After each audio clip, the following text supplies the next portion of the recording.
Good morning అన్నయ్య. Good morning అన్నయ్య. Very very good morning తమ్ముళ్ళు. ఉదయాన్నే ఎక్కడికి వెళ్ళి వస్తున్నారు? గుడికి అన్నయ్య.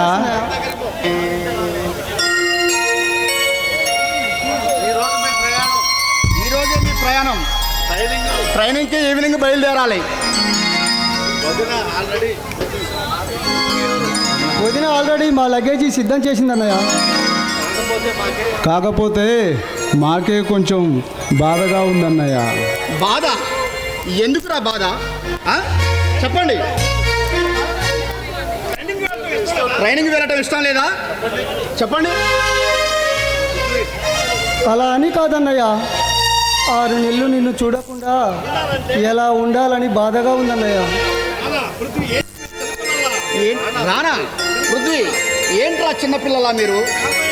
మీరు కాబోయే ఐపీఎస్ పిల్లలు. మీరు చిన్నపిల్లల్లా మాట్లాడకండి. మీరెంత గొప్పవారయ్యారంటే ఈరోజు అదే మా నాన్నగారు బతుకుంటే, అమ్మానాన్నలు బతుకుంటే మీ గురించి చాలా గర్వపడేవాళ్ళు. ఈ గొప్పతనం మాది కాదన్నయ్య.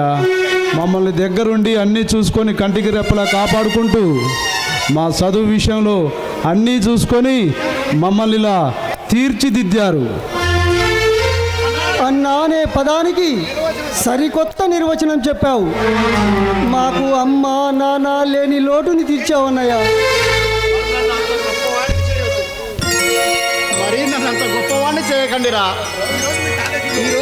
ఈరోజు మీ కాలేజీలో ప్రిన్సిపాల్ గారు ఫోన్ చేశారు. కాలేజీలో ఏదో సంక్రాంతి ఫంక్షన్ ఉందట, ఒకసారి వెళ్ళిరండి. అలాగే అన్నయ్య. ఓకే అన్నయ్య.